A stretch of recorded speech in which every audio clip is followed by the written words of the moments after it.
First intending with Foz, Chicago Bears in the mix. Rapping about football, no room for politics. From the Windy City, we bring the fire. This podcast hot, raising the bar higher. Touchdown after touchdown, we never settle for less. Breaking it down with Foz, we always bring our best. First and 10 with Foz, dance in the crowd, cheering loud and proud. Our spirits never bow. We rep that Navy, blue and orange, no room for doubt. Chicago Bears legendary, no team can knock us out. When I'm in Chicago, always a Foz. Analyzing plays, stats on full display. Hitting hard like a linebacker, making our way. Foz leading the charge, taking us to the top. Chicago Bears legacy, we can never stop. What's up, everyone? Welcome to episode 68 of First and 10 with Foz. Proudly streaming on Facebook on Chicago Bears Fans Forever page, as long as on YouTube, Twitter, X, whatever you want to call it, all those fun things out there. Make sure you go ahead and give us a little like, a little subscribe, a little share. Brought to you always by my favorite place to go when it's time to drink some beers and eat some wings. Bedrock's in Shorewood and Romeoville. Bedrock's Pizza, the place to be. Hard rock tunes and craft beers for thee. Crowd is roaring, the atmosphere's hot.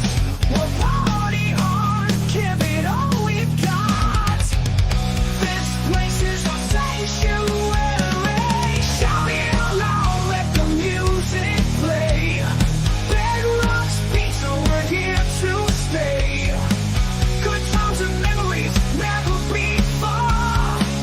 Under the neon lights, we're all stars. All right, guys, week one is in the books, and we're going to have a lot of fun talking about that tonight. But coming up, week two, your First and 10 tailgate will be joined with the Blue Crew and the Tub Gators out in Detroit this Sunday, coming up as we travel to Detroit for week two against our second division rival. After that, we're already ready for week three versus Dallas at First and 10. We'll be celebrating Lena Honeybear's birthday as the Cowboys come to Soldier Field in our week three matchup. And then we also have the Veterans Tailgate coming up with Billy the defense guy at his family's Union Hall out in Chicago. Make sure you guys check that out. It's our third or fourth year doing it now in a row. Feed the veterans, $20 if you're not a veteran, but it's always a good event, and all the money gets dedicated to the hall. So make sure you guys check all that out.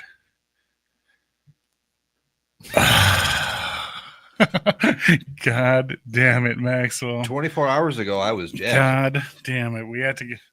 I had to get through that opening without just like spewing a bunch of upsetness right now. It looked amazing to start with, right? We had that opening drive. We all sent the same text to everyone. We all were hard. We were getting that pregame Buffalo feel, the preseason. He just came out. Offense was holding up. We had a good mix of run, good pass, receivers, blocking. Everything's going good, man. Caleb started 10 and 10. Running good routes. The O-line looked amazing, man. I love the play calling, dude.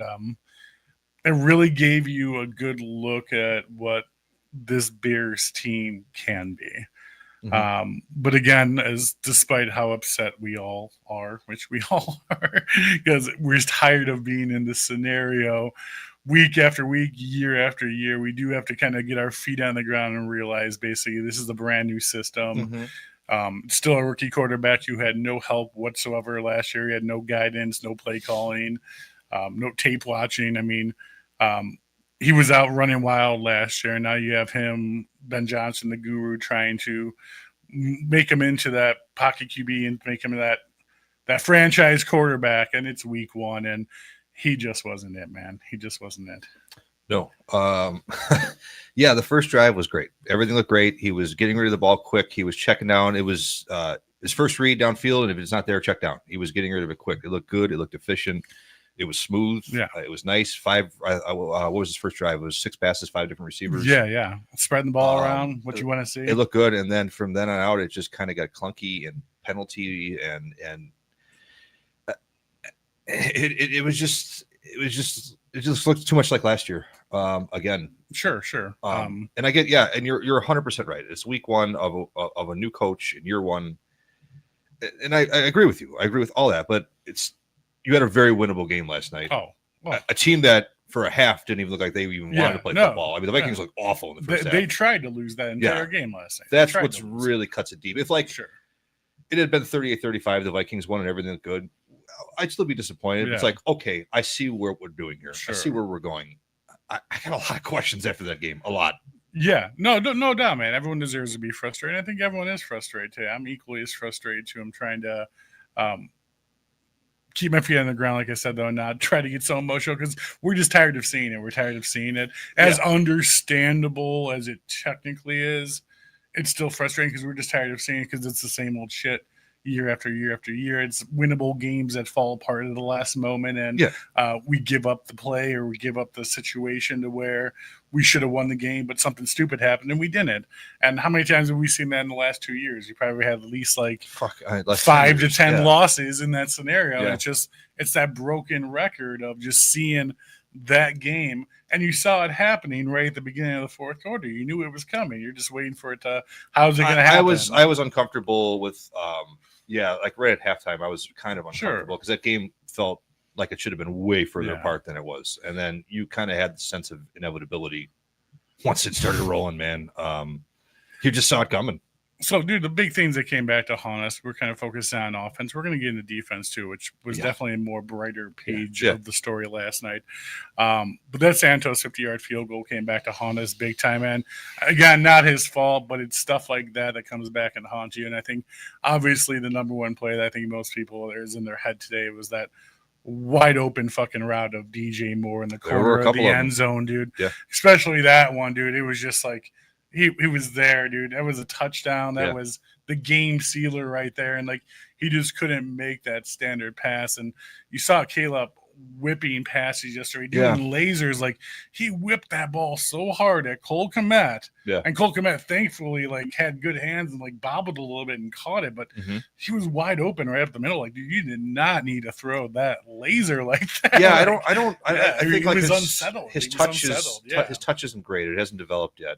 Yeah, he can obviously throw it. The throw to Roma Dunze on the sideline was ridiculous. Yeah. I mean, that's the tantalizing stuff you see. We're not many people can do that. No. It's so ridiculous how good it is.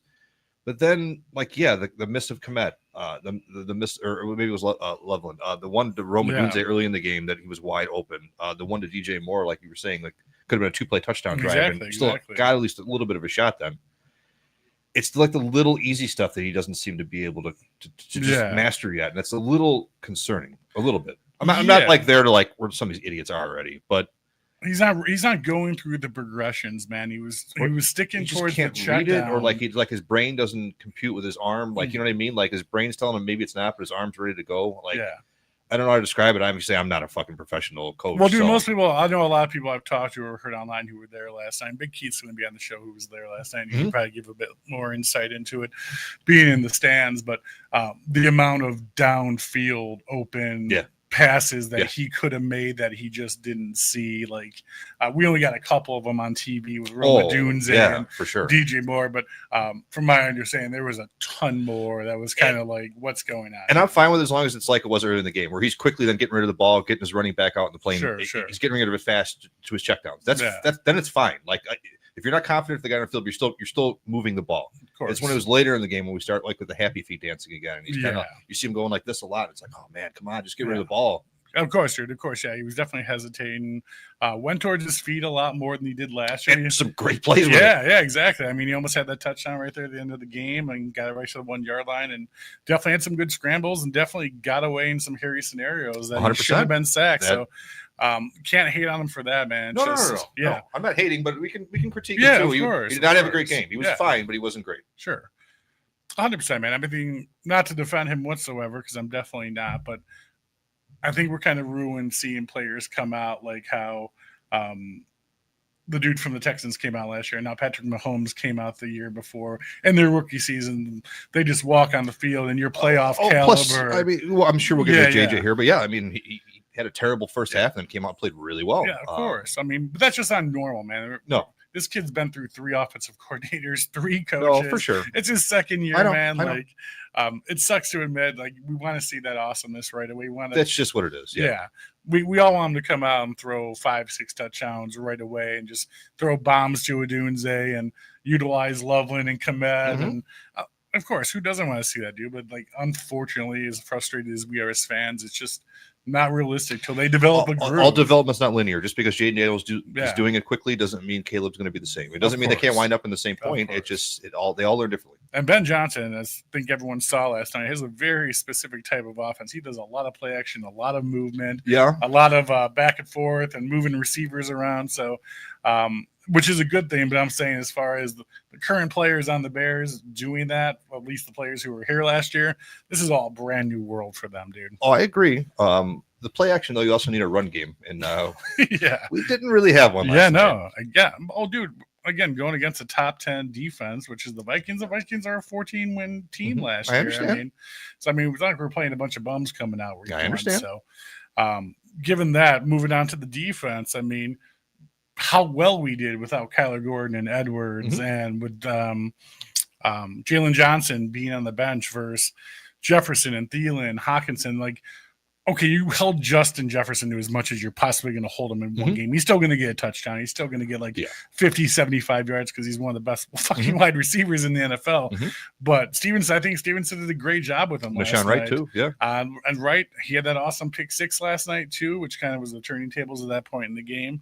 But, yeah, dude, I think pretty much overall the defense, aside from, I guess, a little bit not understandingly gassed out in the fourth quarter, when they had so much rest time in the first half to where the offense was on the field so much. But I felt like after that pick 6, Vikings switched over, stuck towards the run, and then started developing that run game. And then the defensive line, Norman just started gouging them. Yeah, everyone just started looking like worn out, like they were just tired as hell. Yeah, I'm not going to blame the defense a lot. That elastic on the waistband spread as far as it could before it finally burst. Because, I mean, you're out your 2 best secondary players. I don't care what anyone says, those are the 2 best, and your best linebackers. I mean, for what it was, Sewell played really well for the most part. Sewell played awesome. Dexter Sr. had a huge game Dio last Dingbo night. looked pretty good until, I mean, the fourth quarter, everyone looked bad. Every fucking player on the team looked bad. So everyone made mistakes. Everyone looked like shit in the fourth quarter. And Montez Sweat had that pass block on the sideline that if it wasn't a pass block, that would have been another touchdown right there. So you didn't hear his name a lot last night. You didn't. Aside from that one I heard Dio Dingbo and Jerron Dexter a lot more. Yeah, of course. I mean, he's going to be double, dude. And that's, I understand, but I mean, that's supposed to open up for Billings and for Dingbo and for Dexter. I mean, that's the whole point. Yeah, like we did get, the first 2 drives, they were 3 and outs from Minnesota, and we got pressure on them in the third down play on both times. I got sacked twice. It was nice to see. It was like, okay, great. They're rushing 4 and they're getting penetration and making his life uncomfortable. We didn't see a lot of that from the second half at all. It's like they adjusted well because they outcoached us in the second half.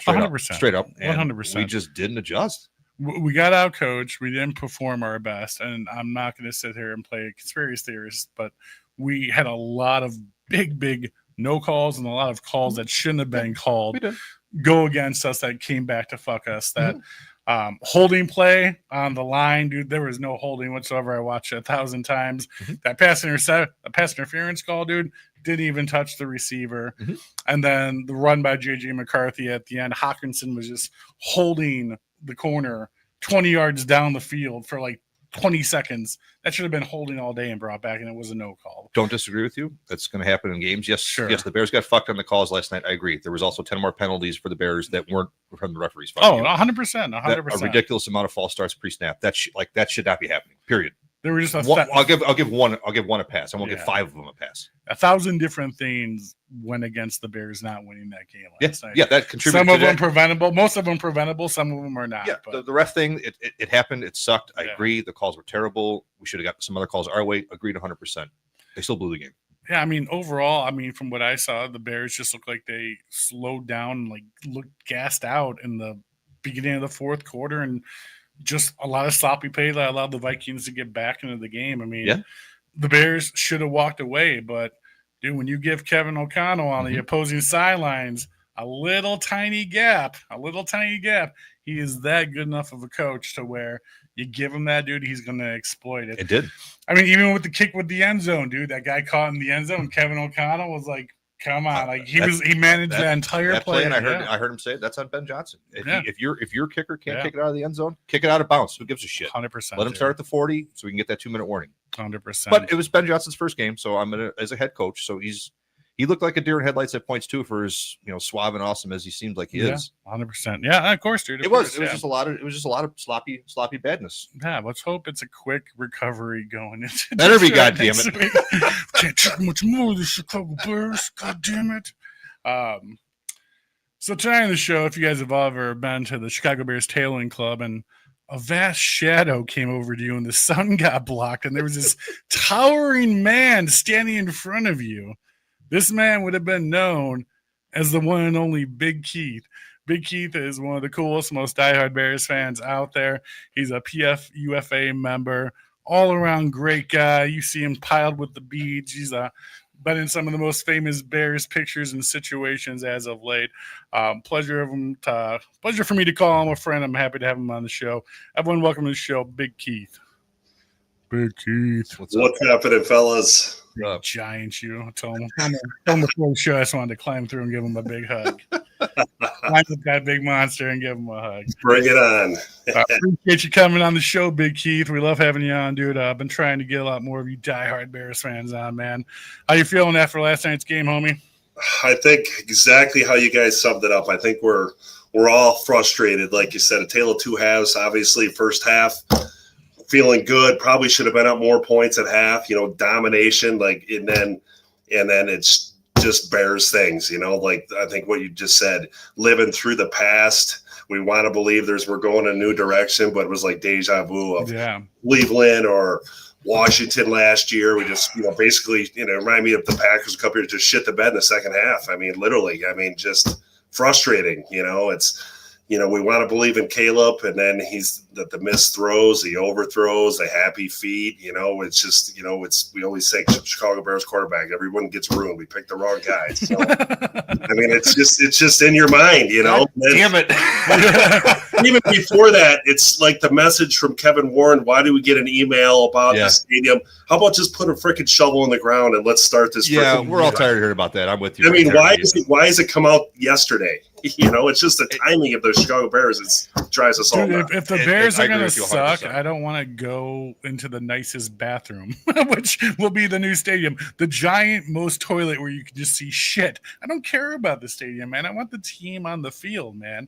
I don't want to fucking go to the Buc-ee's of bathrooms at this new Arlington Heights Stadium where they have fucking top-of-the-line margaritas and fucking valet parking in your own parking spot. Fuck you. I want a winning team, man. Like, I can sit at home and relax on a comfortable couch. I'm not worried about that. I'm worried about seeing good football at a football stadium, dude. Exactly. We want to win games. It's just that some of the timing is just typical Bears stuff, So the timing and awkward. I'm with you, Keith. The timing and awkwardness of the Bears is just always ceases to amaze me. If the Bears didn't have the history that we dealt with, like the last 2 to 3 years especially, I think a lot of Bears fans would have walked away from that game with a lot more positive view and saw a lot more of the good things that were happening and been a lot more understanding of the current situation of the team and everyone being brand new and having to learn to jive and work together and things of that nature. But dude, us Bears fans, we're just so fucking fed up. We've been pushed to the max for so long now. Like, we have no tolerance. We have no understanding.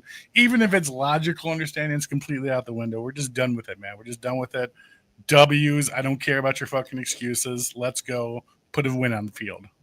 100%. I mean, it's just we're sitting there in the stands in the fourth quarter, and it's like we knew they were just going to blow this. They're just going to lose it again. Like, it's just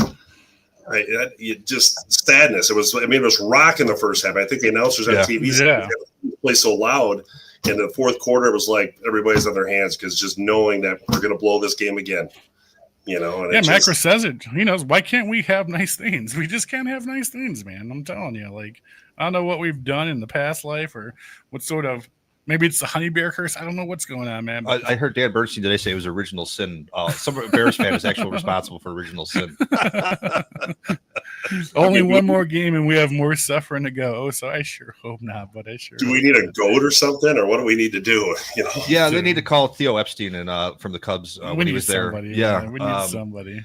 We usually do it in the opposite order I'm about to do it in, but because Keith said he was at the game last night, I heard Aikman say it. I heard Patrick Manley say it. How just ridiculously vibing and loud was Soldier Field from before the game started all the way up through halftime? I thought it was, like you said, I think it was electric. I mean, obviously I traveled a lot of games. I always feel like we're so quiet, so many people, like I'm always pushing our section, stand up on third downs. Everywhere else, there's games we stand the whole game. So people in Soldier Field, we got to stand, you got to yell. I feel bad for that person behind you, sir. Yeah, I think they're used to it now, but just on third downs. But I wouldn't mind standing over. But big plays, you have to do it. So it was loud. It was rocking for Soldier Field. It was good vibe, and everybody, it's like, the guy behind me is like, we're back, new, it's a new way, and obviously it was for a while until it wasn't, right? And it was extremely loud. It was great to see. They had some good music. I always question the gamemanship and like the music and the playing of certain songs at certain times. Like, it's a copycat league. I always want the Bears. Bears don't seem to copy other teams and like what's successful in keeping the crowd interacted and loud and vibing. We don't do that for some reason. I don't know why. We need a new DJ. That's what Keith just said. We need a new DJ at Soldier Field to get us going, Maybe baby. new ownership might be the key. They're under a strict Disney-approved play shift that they only play these songs, and that's it. Keith, you got to see one of the most memorable parts last night during the halftime show. Us watching it on TV, only got to see like a quick glimpse of it. But how cool was the 40th anniversary celebration of the 85 Bears when everyone came out on the field? That place had to have been going nuts, right? I mean, it was absolutely great to see. I mean, obviously we, as Bears fans, I mean, that's the epitome of, the strong, we hang on to that 85 Bears to see all them guys and all them faces and the memories. And, it's so, unfortunately I wasn't at that game. I was just a young lad, 14 or whatever, but it was great to see them guys and people had tears in their eyes, watching them, listening to them talk and stuff, it was awesome. Really awesome. I think I have tears in my eyes thinking about like how much Bears fans, like you just said, still live off of that team. And goddamn, that was 40 years ago. Yeah. I mean, I was 2 years old. Maxwell was 1 year old. Or were you even born yet? No. Yeah. You were born. I mean, it's like, dude, we're still playing that, and we're still going off of that, and I can't believe like we still market that one Super Bowl. Like when you see the Patriots ever talk about like their Super Bowls or anything like that, it's like, oh, that's the past. We don't care about that. And like we still have the Bears like 40 years later, still like putting the 85 Bears like Super Bowl emblem on like hats and T-shirts, and people still love it though. They still eat it up, dude. It's still one of the most marketable themes ever. It's just crazy, man. We're definitely overdue for something more exciting, something new to talk about. That's for sure, my friend. 100%. I mean, it's hopefully very soon. And we understand like you guys kind of hint, it's a process, and Caleb and the Bears have been through the last year. It's been crap, and we know it's a process. So all along, but unfortunately we always wanted that process to go quicker than we probably think it should happen. Sure. Yeah, dude. Well, seriously, like we want that Mahomes offense to walk out on the field day one and take us straight to the playoffs after having 13-14 win season. That's the only thing we're going to accept right now is okay. That's where we're at. That's where our standards are, and that's what we want to see, and that's what we're Otis fans, man. I think we're definitely one of the franchise out there to where we're fucking owed this, man. We've stuck around. We've stayed tight. We go to the games. We tailgate. We buy the merch. We're doing a fucking podcast about the team right now. Like, dude, we deserve it. We earn it, man. And hopefully we get it pretty soon here, buddy. Yeah, I mean, obviously you hit on the head, and you have to go with that mentality. It's the tailgates. It's the camaraderie of meeting people and smiling, having fun. And if they win, it's a bonus. You don't expect it. I mean, that's just reality. I mean, that's the sad part. Yeah, it's a relationship. I don't even know what I do, man. Like, I just imagine like watching a Bears regular game to where they're putting up 3 to 6 touchdowns a game, and watching offense coordinating, seeing big 30 to 45 yard plays. Like, I'm gonna die. I'm gonna have a heart attack. I'm gonna be so excited if and when that happens, man. Because God, when's the last time we've seen anything? Have we ever seen anything like that? And God, it feels like we're so close, man. We're so close, and we just need to. We're one step away from something happening, from like clicking, hopefully. I hope, and I think you guys, hopefully you are right. And that's what I'm hoping for too, For obviously. the sake of us all, my friend, for the sake Right. of us all. Well, Big Keith, let's get into you, sir, my friend. You're one of the big fans around town. Love seeing you, man. You travel to so many games. Where did it all start for you, man? I mean, where did it go from just being that at home, watching the game at home, hanging out, to now I'm going tailgating. Now I'm going to all the games. Now I'm traveling around the country. Now I'm doing all the crazy side events. When did you make that leap, my friend? Okay, so I started going to games in the 80s. My uncle, Chuck Edelman, passed away many years ago, but he always had season tickets. You had my dad come, so I remember, I can remember probably in the late 70s, early 80s going to games and freezing cold, sitting on the old heaters at the old original Soldier Field because I'm freezing as a kid, So, I mean, literally. Shut up, rub some dirt on it, you'll be fine. Exactly. Good old 80s parodying. Correct. So started going games like there. He talked my dad into getting season tickets. So we got our first set of tickets, 4 tickets in 85. So started going theirs, and him, my dad, my uncle, and another brother, all 3 brother-in-laws bought our motorhome. So it kind of evolved into tailgating, to go, and that's when we parked right on the north, the east side, right next to the lake side. Yeah. If you could tailgate in a game, walk in, you could come out at halftime, have a couple more cocktails, go back in the game. You could literally do that. And you didn't have to walk 2 miles from a handicap spot to get you. No, you didn't have to. You could literally, we were parked right on the side. It was great. Yeah. So that kind of evolved in it. Started doing all the games, and then more games. Went to college. So I missed a couple games, in the early mid 90s. Sure. And then said I get out of college 95. I've been, pretty much every game since, and did 2 or 3 road games a year, and then 2019, I did the full gauntlet of 16 games, and in the last 2 years, I've done all 17 games. And it's That's a commitment. Awesome, it's it's a lifestyle, man. It's a lifestyle for sure. I always tell people it's never easy to do. You got to have support from your family. You got to have the job that you can do things. You got to be healthy, and you plan. I always say the schedule comes out in May, plan your flights and everything like that. And it's, some of it's a 24-hour or a 1-day trip, quick trips, but you plan out months ahead, and it's really, but it is great. The people you meet, like yourselves, and the people on the road that are, when you're nice to people treat you with respect back. And it's, yes, sir. Fans of fans, my friend. Fans of fans. That's what it's all about, relationships. So tell us about your tailgate setup. I know you guys have a little setup at 6 guys on, how'd that form? Tell us a little bit of the story behind that. Well, the original 6 was we got our own motorhome in 05. So it was me, my dad, my buddy Kelly, buddy Larry Oki, and Jose. So 3 of them passed away. So the other couple guys moved. So the 6 guys has turned into 1 guy. So now it's myself. So, I'm keeping this alive. I need 5 other people to join me. Right. Now. And believe it or not, speaking of 85, that's our motorhome. It's an 85 Pacero that's still it won't die. It won't die. Literally. Oh, you still got the same one? Same one, 85 Oh, Pacero. Oh man, that's awesome. Yeah, same. Everything's welded together. Everything. I mean, it just won't die. So, we have extra. Do not say that, brother. We cannot say they better knock. I gotta knock on some wood for you. Yeah, right. So you meet different people over the years. So we kind of went into the CBTC, and I grew up with another buddy of mine, with the Bear ambulance, and we have our own little setup there. And he's a chef, and we have massive amounts of food. The menu's incredible. We have a DJ, full bar. Hell yeah, man. We were out there, yesterday, 11 a.m. for a 7:25 game. So full stead, I hear you, man. I hear you. We were going. There are a lot of lubed up people. We were going early off of Harrison and Wabash yesterday too, man. I know people are looking at us walking by like we're insane. So right. Maybe we are. Maybe they're right. Maybe they're right. People are going to Dunkin' and going to work, and we're getting ready to drink in a parking lot. Yeah. Don't judge me. You're not better than me.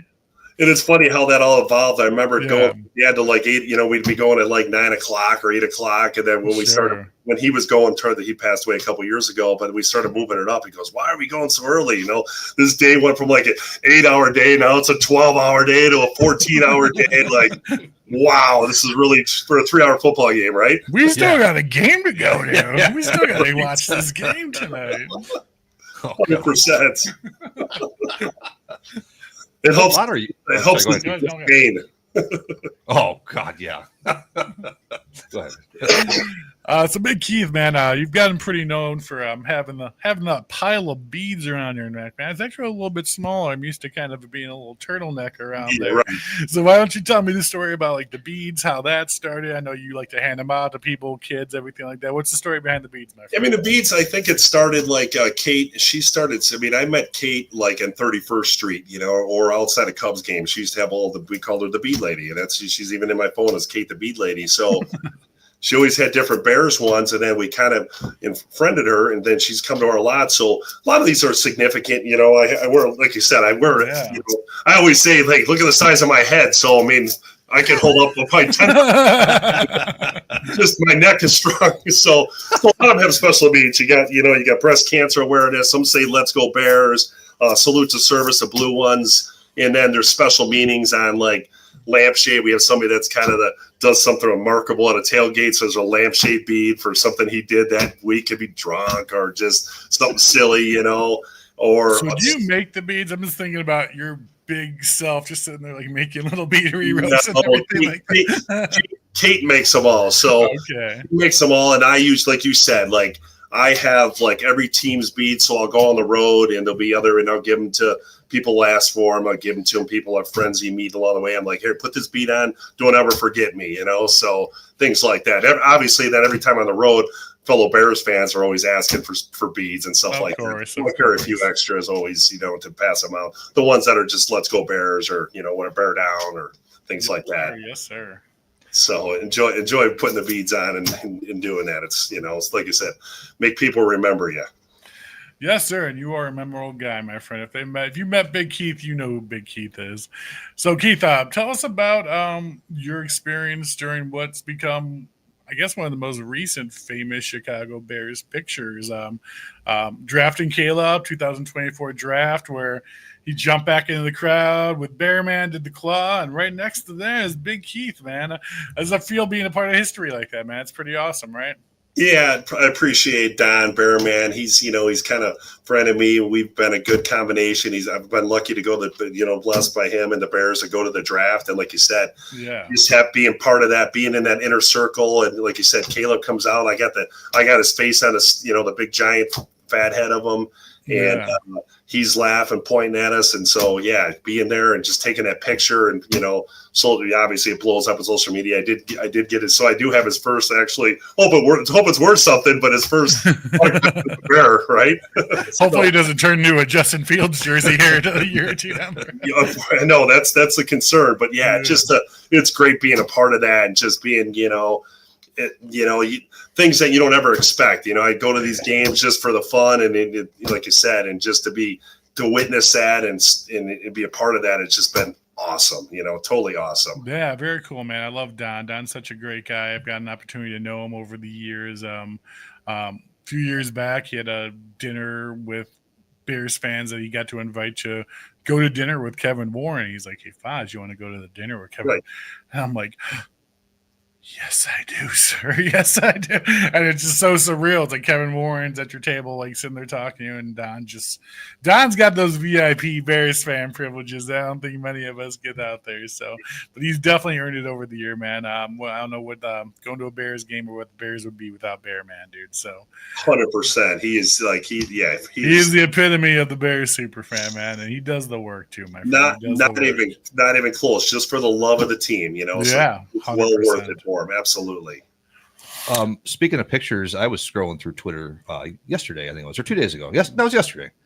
And I see Jason Kelce's kind of around hanging out in Chicago. I'm so jealous. Looking pretty cool, doing some tailgate stuff. And I see you're on there, Keith, with Bear Mysterio and Jason Kelce's telling Building about the going to defense, Old Fashioned yeah, Donuts, and yeah. so how did that come about? That seemed pretty goddamn cool. Once again, yeah, Don through Bearman, they like, hey, Jason Kelce wants to put a little thing together, so Don put a little group together. We met up at the Waldron deck, and Kelce comes out, and right away, I'm a Malort guy too, so I'm one of them sick. Man. I'm a sick person that does, always push a Malort. Sick individual, sir.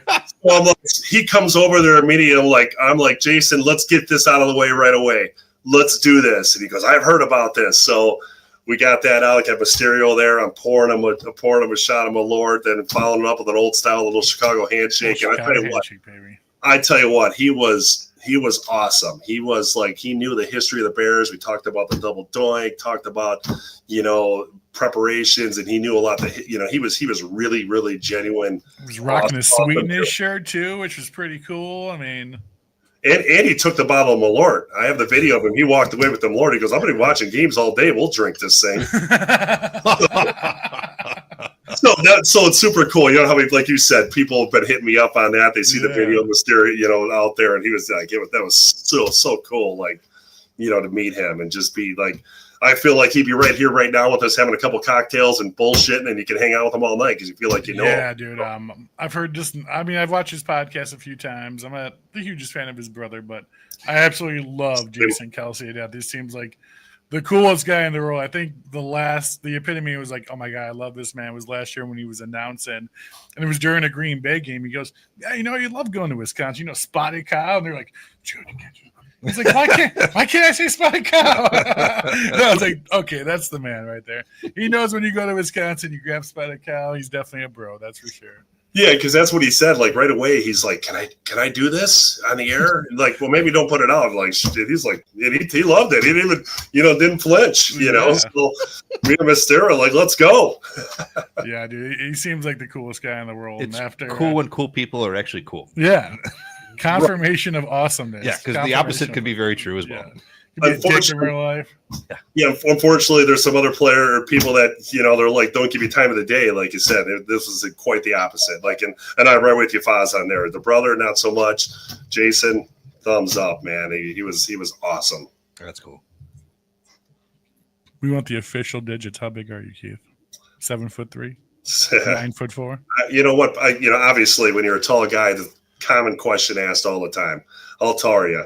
And I'm always like 5'9.5". So people reverse those numbers. He's 9'5". Yeah.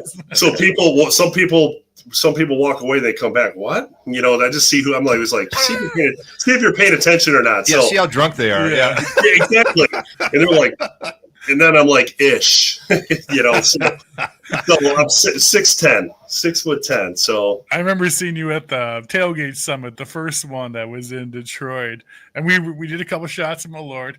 Yep. And I was like, Keith, I just want you to carry him around like a baby in the fetal position to make me feel safe, sir. 100%. That would, that.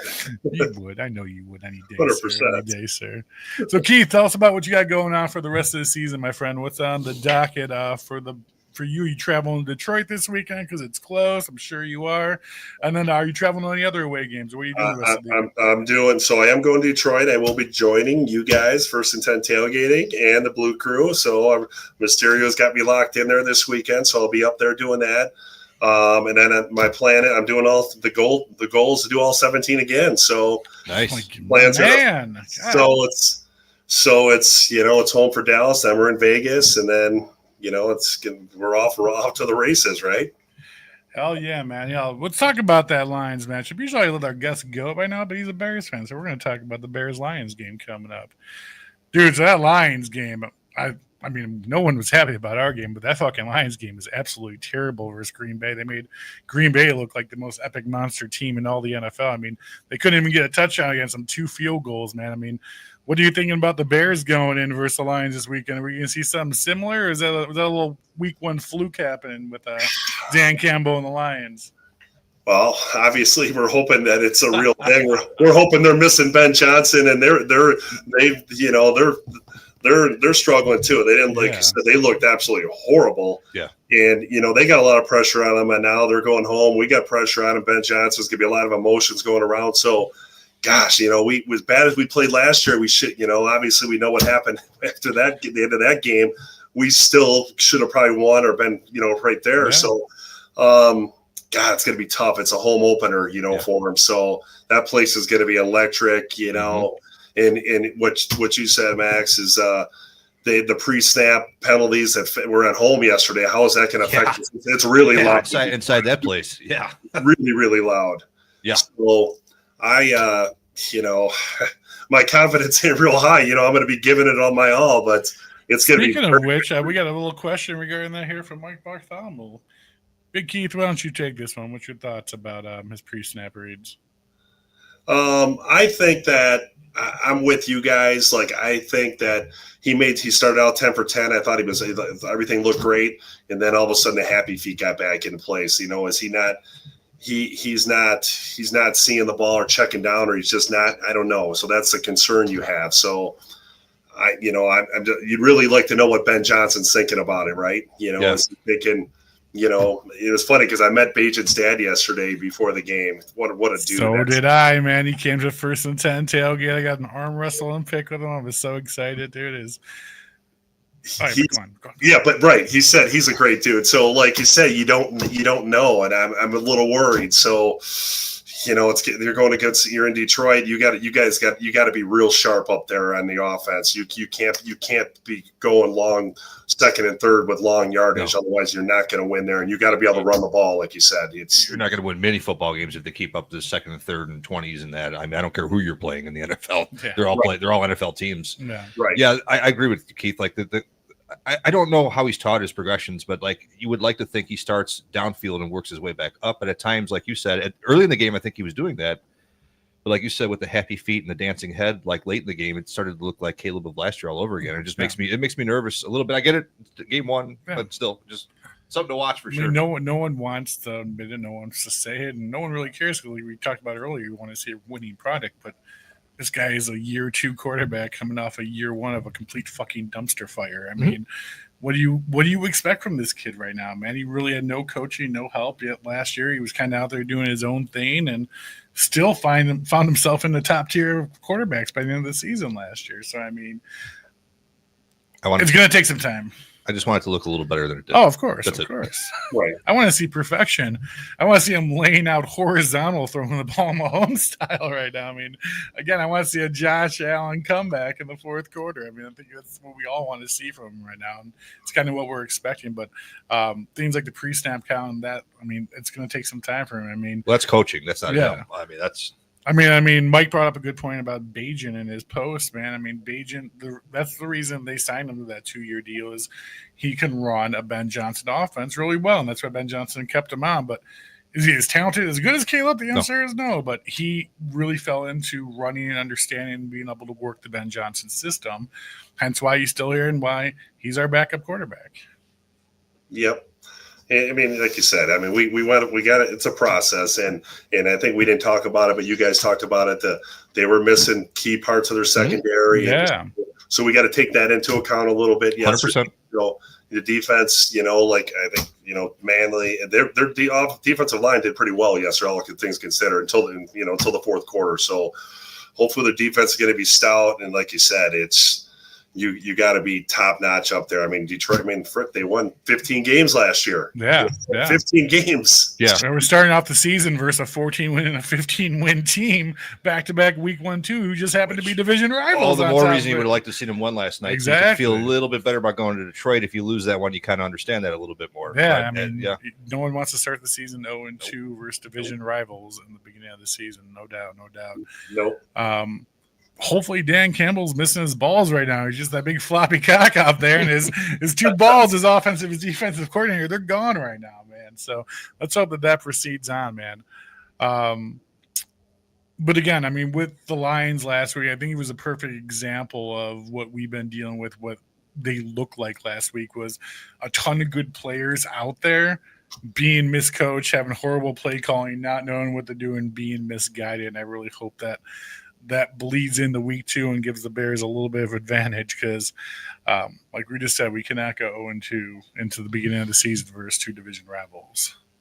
No, 0-2, and you hate to put a lot of pressure on second game. Yeah, agreed. Yeah. Yeah, that's how you're feeling. You're like 0-2. But with our schedule right now, man, I mean, we have one of the top 5, top 7 hardest on paper schedules in the NFL this year. I mean, that's a big deal going off 0-2 again. Of course, you got 15 more weeks after that, but 2 in a row to division teams, man, especially with the games we got coming up. Some of the hardest ones being on the road. I mean, it's going to suck. If that's the case, that's for damn sure. That might be an understatement. I keep saying, I've been telling my friends all along, show me how you're going to get like 3 wins on the road, honestly. Yeah. You're at Cincy, you're at Philly. There's dude, exactly. I mean, even like, when the season started, game 3 and 4 were Dallas and Las Vegas. Yeah. Dallas looked a lot better than I thought they were going to look on offense that opening game against Philadelphia, and the Raiders won week 1. So that all of a sudden doesn't look as easy as you thought it was going to be. 2 gimme games. You just never know, man. Granted, it's week 1. We don't know, but still. I mean, there's always those teams who you think are going to be walkthroughs or walk-bys, and then they come out and surprising you. Like, who expected the Vikings to win 14 games last year with Sam Darnold after their drafted quarterback got injured in the preseason? Like, no one expected that. I mean, look what happens there. So, some of those games on the schedule that Bears fans are looking at thinking are going to be guaranteed easy W's, it's just not going to happen, man. And it's those ones that we think we might lose is the ones we need the W's on the most. For sure, and that's what hurts the most about last night, because that's supposed to be the team that's third, projected, before the season 3rd or 4th in the division, and you lose it already. So, you're going to be a couple games behind somebody. Yep. Yeah, but you guys said that we've been talking about all night, man. I think the Bears' keys to victory versus the Lions is getting their defensive players back healthy, back on the fields. I mean, Edwards, Blackwell, Gordon, Jalen Johnson, Dominique Robinson, man. I mean, these guys are all facing injuries, and that's the core of our defense there, core of our stopping receivers. I mean, again, I think the Bears defense did absolutely phenomenal given the situation they were in last night. But again, we were missing a lot of our key players out there that we need to get back on the field, because Lions offense heats up to one of the most dangerous offenses in the NFL as we saw last year. So can't afford to be missing some of our key players back there. Definitely not. And, and I don't know, I'll talk about key players, and I saw a post somewhere, and I didn't read it, but it's something about like, what did our 2025 draft picks do yesterday? Oh, yeah. Yeah. I don't know if Bingo. Right? Nothing. Absolutely nothing. Did Luther Bird even get on the field? No, I think there was one attempted pass to Luther Burden the entire game yesterday that I saw. How about our tight ends? Yeah. Colston Loveland. He had one catch, maybe. One catch and a beautiful catch, but yeah. I mean, he almost bobbled it, but I mean, he caught it and finished it with that, man. You're right, Keith, all the way. Yeah, but I think we were definitely expecting Burden and Loveland to come out and be immediate major impacts in the offense, and maybe that's why they didn't go to him, because they were thinking that's what people were expecting. Who knows what Ben Johnson's offense is? But again, I think we would rather seen a lot more of Colston Loveland than seeing he was our number 9 overall pick in the draft last year. Right. Definitely could have used a lot more involvement.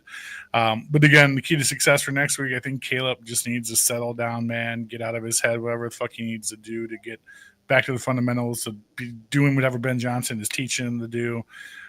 Make his reads and focus on his accuracy, man. I mean, he looked terrible going into the 3rd and 4th quarter yesterday, and definitely hoping that it's a massive improvement from what we saw at the end of the game last night. Yeah, I agree, and and I think we're all in the mind. Johnson had, I think he admitted to it. His play calling was questionable there in that 4th quarter. We're hoping it's not like Nagy 2.0 here, right? Yeah, I've heard that a lot today too, which kind of scares me. Yeah, the best offensive coordinator who can't be a head coach. So, yep, we want to think no, but like I said, let's not push the panic button yet. It's week 1.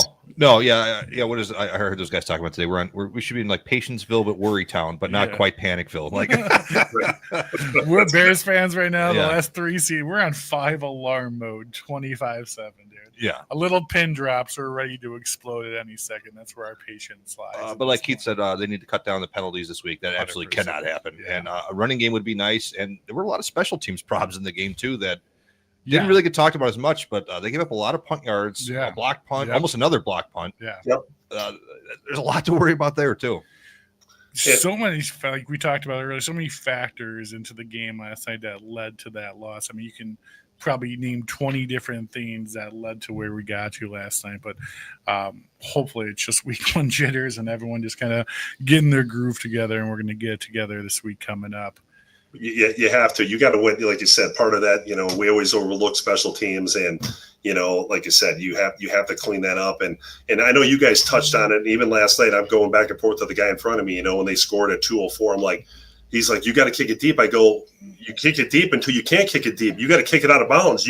Absolutely. Yeah, 100%. What did Ben Johnson say about that? Because I never really saw. Did he talk about that at all? Yeah, I heard him today, or it was last night. He briefly touched on it. I talked about it again today. He said that it was his understanding that they told him that he needs to kick it out of the end zone, Cairo Santos. And I didn't hear if they asked him ahead of time if he could. But he did make it very clear that he told him to kick it out of the end zone, not kick it out of the bounds. He said today he should have kicked it out of bounds. Ben Johnson said, that's on me. That's my fault. Yeah. But he said last night, he said that I told him to kick it out of the end zone. I'm paraphrasing, but he intimated he definitely told him to kick it out of the back of the end zone. Okay. Yeah, because that's what I thought. It's just, why even risk it, kick it out of bounds? Yeah. Because I don't think I wasn't sure on the rules, like you could decline that or you have to take it at the 40, but you need that time. You need that time with 2-minute warning, obviously. Yeah, no, they have to take it at the 40 then, which, who cares? It's 5 more yards. You touch on it perfectly, Keith. The rules.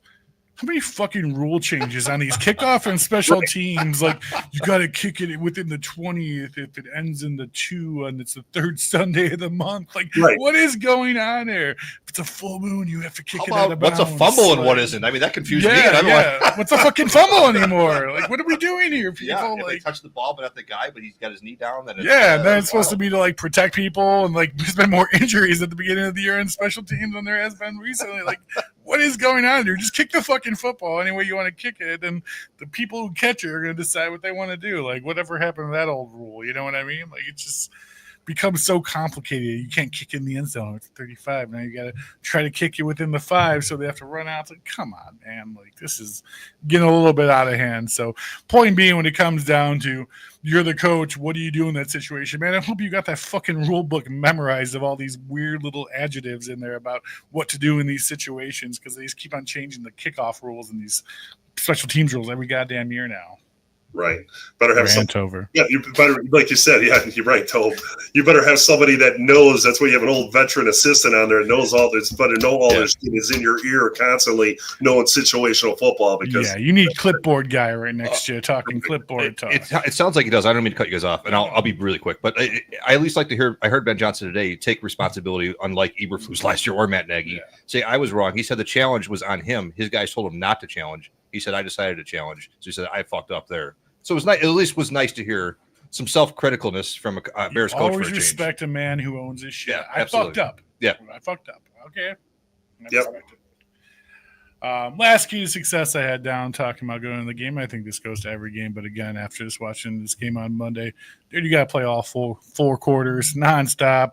Foot to the pedal, don't give up, don't slow down. And we definitely saw the Bears take their foot off the gas going into the second half yesterday. And whether that's play calling, whether that's on defense, whether that's the pass rush, whatever it was, you got to keep it going full throttle all 4 quarters, because you saw what happened yesterday. You took your foot off the gas, man. You led these teams right back into the game, and ends up with a L, man.